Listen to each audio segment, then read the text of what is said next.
Programme میں خوش آمدید ناظرین. بہت بڑی ڈیولپمنٹس ہیں جو دنیا کے اندر ہو رہی ہیں. ابھی میں نے پروگرام کے شروع میں ذکر کیا کہ سینیٹر لنزی گرام نے ایک تصویر اپنے ایکس پہ پوسٹ کی جس کے اندر انہوں نے ایک ہیٹ صدر ٹرمپ کے ہاتھ میں دیا ہوا تھا جس میں وہ کہہ رہا تھا میک ایران گریٹ اگین. پھر فاکس ٹیلی ویژن کے اوپر انٹرویو کے دوران اسی سینیٹر نے سر کے اوپر ٹوپی پہن کے لائیو شو کے دوران یہ کہا کہ میں چاہتا ہوں کہ 2026 میں یہ کام ہو جائے، میک ایران گریٹ اگین. تو ایران کے اوپر ان کا مکمل طور پر اس وقت فوکس ہے.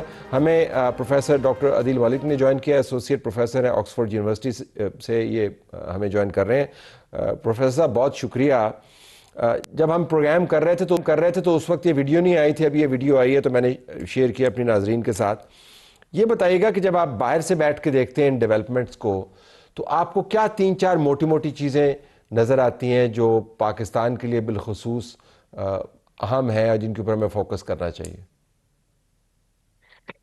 دیکھیں، اس سے پہلے میں تھوڑا سا آپ کو یہ بتاؤں کہ جو اب صورتحال پچھلے چند ماہ سے ہو رہی ہے اس میں یہ ہے کہ ایران کے جو فرنٹ لائن ڈیفنس تھا، جو حزب اللہ اور حماس کی صورت میں تھا، اس کو اسرائیل نے مکمل طور پر نیوٹرلائز کر دیا ہے.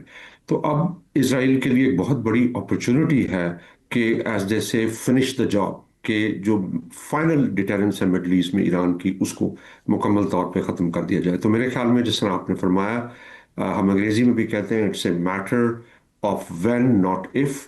یہ نہیں کہ کب ہوگا، ہوگا کہ نہیں اٹیک، بلکہ کب ہوگا، یہ امپورٹنٹ بات اب آ رہی ہے. اس میں میرے خیال میں کئی عوامل ہیں. ایک جو بڑی ہچکچاہٹ تھی واشنگٹن میں، وہ یہ تھی کہ بوٹس آن دا گراؤنڈ آپ نہیں ڈالنا چاہتے، اور دوسرا یہ کہ جو آئل مارکیٹس ریٹل ہوں گی اور سعودی آئل کا متبادل ڈھونڈنا مشکل ہے. اب جو وینیزویلا پہ اٹیک ہوا ہے اس کا ہیوی کروڈ ان کے پاس موجود ہے، وہ اس کو کاؤنٹر کر سکتے ہیں یہاں کی سپلائی چینز کے لیے. ظاہر ہے فوری طور پہ نہیں کر سکیں گے کیونکہ وہ to bring that oil up into the global market اس میں وقت لگے گا، لیکن میرے خیال میں اب ایران کا اٹیک آ رہا ہے. اس میں ایک اور خاص بات یہ کہ اندر سے ایرانی رجیم خاصی کمزور ہو رہی ہے، کیونکہ اب جو لوگوں کے مسائل ہیں بہت سارے ایسے ہیں جو سینکشنز کے ساتھ لنکڈ ہیں، کیونکہ سینکشنز نے ایران میں ایک ایسے سیکٹر کو سٹرینتھن کیا اسٹیٹ کا جس میں کرپشن بھی ہے اور لوگوں کے جینوئن مسائل ہیں. اب اگر میں آؤں آپ کے سوال کی جانب کہ پاکستان کا کیا امپیکٹ ہوگا اس پہ، تو پہلی چیز تو یہ ہے کہ ہمارے ہاں جو آئل ریزروز ہوتے ہیں جو ہمارے ہاں رکھے جاتے ہیں ملٹری پرپزز کے لیے، وہ تقریباً جہاں تک مجھے بتایا گیا 42 دن کے ہوتے ہیں. اور یہ جنرل کیانی کے زمانے سے بھی اس پہ کیلکولیشنز وغیرہ چلتی آ رہی تھیں. اب ہماری اسیسمنٹ، ہماری جو سرکار ہے اس کی اسیسمنٹ یہ ہوتی ہے کہ بھئی we won't come to that point, کیونکہ اگر اسٹریٹ آف ہارموز بلاک ہوتا ہے اور تیل کی ترسیل میں مسئلہ آتا ہے تو بڑی طاقتیں خود اس میں کودیں گی اور اس مسئلے کو سالو کر دیں گی. اب ہمیں آگے جانا ہے، پریپیئر کرنا ہے اپنے آپ کو ایسی سچویشن میں جہاں 42 دن سے زیادہ تیل کے ذخائر آپ کے پاس نہ موجود ہوں. ہمیں ملیٹریلی اس کے اوپر کام کرنا پڑے گا. دوسری جو بڑی امپورٹنٹ بات ہے وہ یہ ہے کہ اگر ایران پہ اٹیک ہو جاتا ہے تو پاکستان جو ہے وہ ایک ویسٹ ایشیا کا حصہ ہے، لیکن انکریزنگلی آپ نے دیکھا پچھلے سالوں میں اب ہم جو گریٹر مڈل ایسٹ ہے اس کے ساتھ ہماری ڈائنامکس بن رہی ہیں. بلوچستان خاص طور پہ اور ہماری جو نیچے پٹی ہے گلف کی، اس پہ بھی ہم ایکسپوزڈ ہیں. تو جس طرح آپ نے ایران میں دیکھا کہ جو اندر کے حالات ہیں سیاسی معاشی، وہ باہر کی پالیسی کے ساتھ بہت زیادہ ان کا ناتا ہوتا ہے، جوڑ ہوتا ہے. تو ہمیں آنے والے سالوں میں ملک کے اندر سیاسی استحکام لانا ہے، معاشی استحکام لانا ہے. اور جہاں تک ہماری ملٹری سٹرینتھ کی بات ہے تو الحمدللہ ہم نے پچھلے سال شو کیا ہے کہ پاکستان روبسٹ رسپانس دے سکتا ہے.